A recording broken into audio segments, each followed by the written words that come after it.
Chapter 34. Dinah defiled. Leah's daughter, Dinah, whom Leah bore to Jacob, went out to see some of the young women of the area. When Shechem, son of Hamor the Hivite, who was the region's chieftain, saw her, he took her and raped her. He became infatuated with Jacob's daughter, Dinah. He loved the young girl and spoke tenderly to her. "Get me this girl as a wife," he told his father. Jacob heard that Shechem had defiled his daughter Dinah, but since his sons were with his livestock in the field, he remained silent until they returned. Meanwhile, Shechem's father Hamor came to speak with Jacob. Jacob's sons returned from the field when they heard about the incident and were deeply grieved and very angry.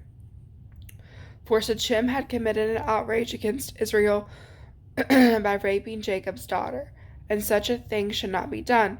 Hamor said to Jacob's sons, "My son Shechem has his heart set on your daughter. Please give her to him as a wife. Intermarry with us. Give your daughters to us and take our daughters for yourself. Live with us. The land is before you. Settle here, move about, and acquire property in it." Then Shechem said to Dinah's father and brothers, "Grant me this favor, and I'll give you whatever you say. Demand of me a high compensation and gift, and I'll gift you whatever you ask me. Just give the girl to be my wife." But Jacob's sons answered Shechem and his father Hamor deceitfully, because he had defiled their sister Dinah. "We cannot do this thing," they said to them. "Giving our sister to an uncircumcised man is a disgrace to us. We will agree with you only on this condition: if all your males are circumcised as we are, then we will give you our daughters. Take your daughters for ourselves, live with you, and become one people. But if you will not listen to us and be circumcised, then we will take our daughter and go." Their words seemed good to Hamor and his son Shechem. The young man did not delay doing this, because he was delighted with Jacob's daughter. Now he was the most important in all his father's family. So Hamor and his son Shechem went out to the gate of their city and spoke to the men of their city.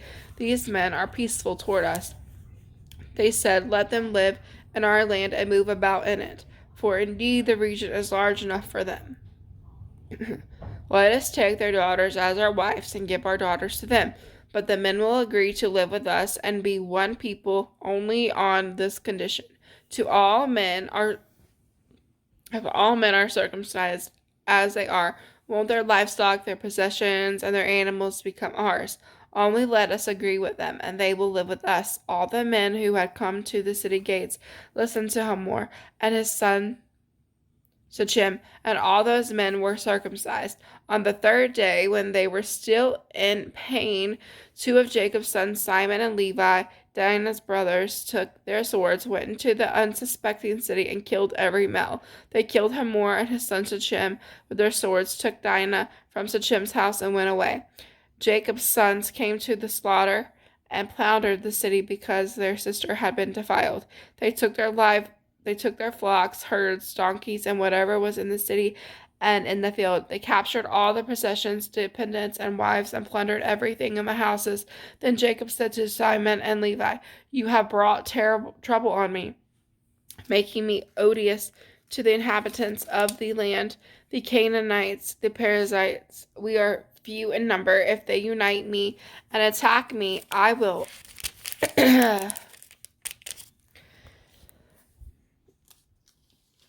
I will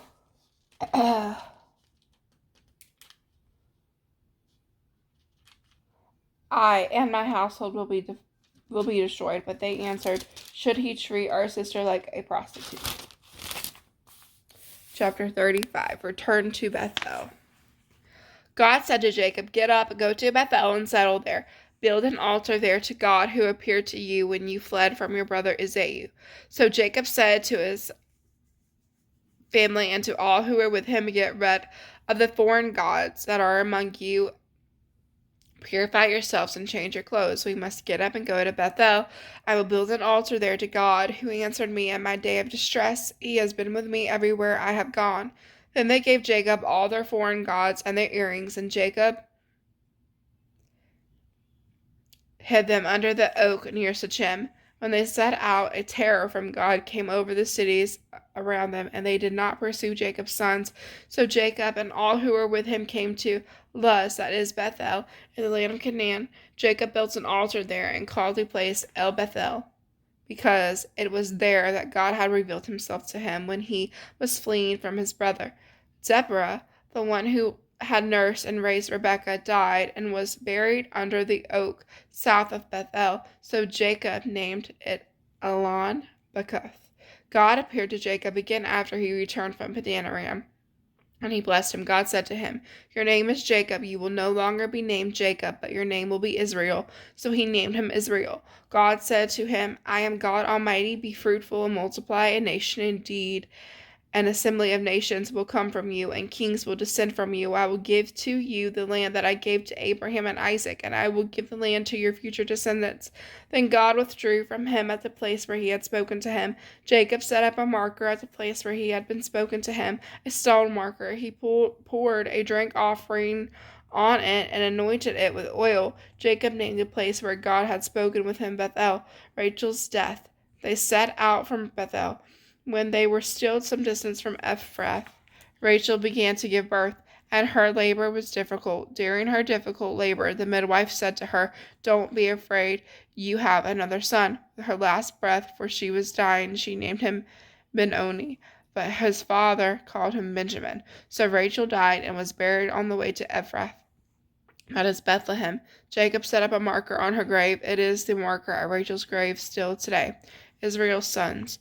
Israel set out again and pitched his tent beyond the Tower of Eder.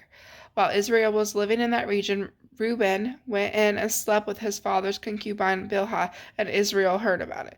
Jacob had 12 sons. Leah's sons were Reuben, Jacob's firstborn, Simon, Levi, Judah, Issachar, and Zebulun. Rachel's sons were Joseph, Benjamin.